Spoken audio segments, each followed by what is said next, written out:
We haven't gotten to the exercises you need to do yet, but that's because we've put things here in order of importance. Bulking is done predominantly in the kitchen, with the gym being an afterthought, not the other way round. As long as you're eating a calorie surplus and getting your grams of protein, then you will find you're able to grow and bulk up and even add some muscle. But some of you have probably tried eating a lot in the past and found it didn't work. So the question now becomes, why not? If you've calculated your AMR, your macros, and your regular calorie intake, and you're maintaining a surplus, how can you not be growing?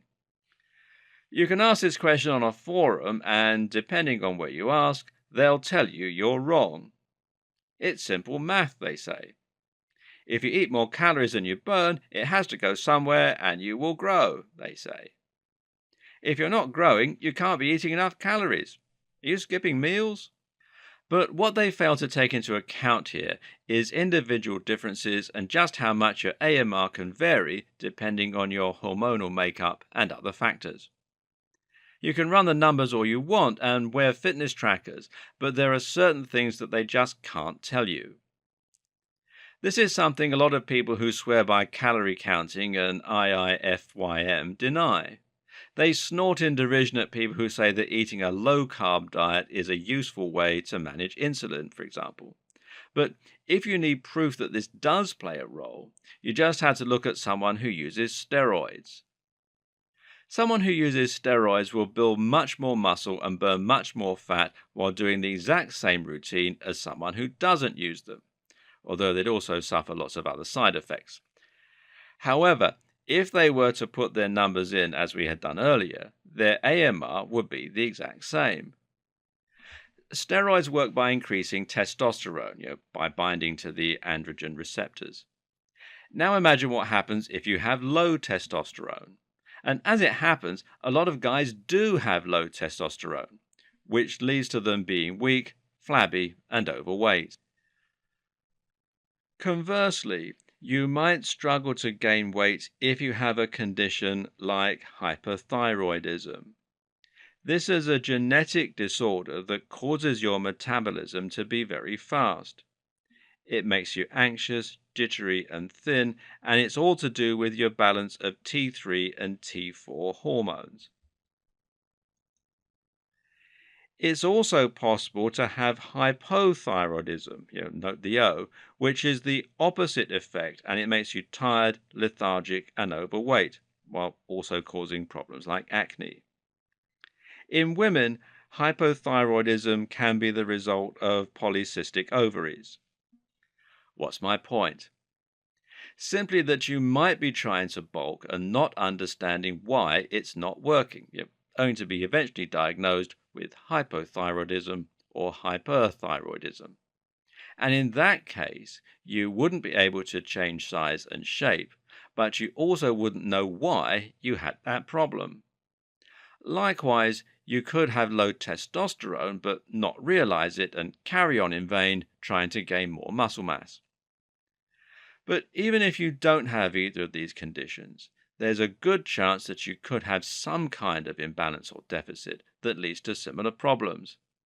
It's actually a mistake to think of your body too much in terms of being ill or well. In reality, our systems are not binary, they're spectrums. You don't have low testosterone or high testosterone. You have a number somewhere between those two extremes. What's more is that your testosterone levels are constantly fluctuating throughout the day, after you exercise, after you eat, while you sleep, when you're stressed, during sex. And they fluctuate more or less for different people. The same goes for insulin, myostatin, cortisol, T4, etc. So you might not have hyperthyroidism, but you might be borderline. You could have a very high metabolism that still falls within the normal range. No one is going to prescribe you any medication, and yet your attempts to bulk would likely be met with failure. So, what do you do? Well, the best strategy you have is to try and change your hormonal makeup for the better, while at the same time carefully monitoring your results and adjusting your approach. Not gaining any weight with that 300 calorie surplus? Then you probably have a very fast metabolism that you're not picking up on, meaning your surplus probably isn't really a surplus. Try increasing that number. Meanwhile, you can slow down your metabolism with the way you eat. Continuously supplying yourself with complex carbs will do that, as will your training if you keep it up. The rest of the time, it can try to help and minimize stress, which contributes to a faster metabolism by raising cortisol, adrenaline, and noradrenaline. And believe it or not, running long distance or going on a walk can also help. Why? Because this will help you to develop more cardio strength. In doing that, you can lower your resting heart rate, which will actually send signals to your brain that makes you feel calmer. When you do this, you can then keep your cortisol lower throughout the day. Likewise, if you're someone who struggles to lose weight, then you should try going low carb. This will force your body to learn to prefer fats as an energy source, which in turn will help with your weight loss.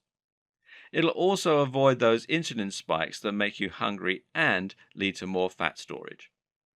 At the same time, try doing HIIT, which uses up all of the sugar in the bloodstream and muscles through intense bursts of energy and forces you to turn on your fat stores.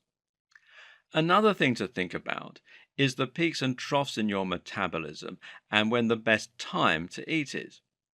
If you want your carbs to go to your muscle, then you need to consume them when your glycogen stores are lowest, right after you've trained, and that's called carb backloading.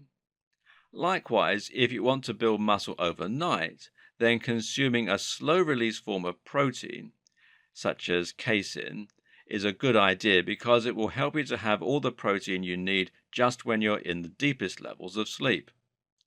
4 a.m. is the time when the body maximizes its production of testosterone and of growth hormone, which are anabolic hormones that tell the body to build muscle. In the morning when you wake up, your blood sugar is low because you've gone all night without eating. This is great for losing weight, but terrible for building muscle. So if you want to avoid it being a negative thing, you need to get some calories in you early to get out of that highly catabolic state. As you can see then, you shouldn't think only in the short term and ask yourself to quickly add lots of calories to your diet. You should also think in the long term and think about how what you're eating will change your body and help you to build more muscle over time by slowing down your metabolism. But the simplest way to start bulking for most people is going to be to maintain a surplus. For most people, that's more than sufficient and the AMR will be accurate. It's only when this fails that you then need to think about ways you can slow down your metabolism and/or increase your surplus further. And you need to monitor your results as you do that to see what's working. So keep those scales out.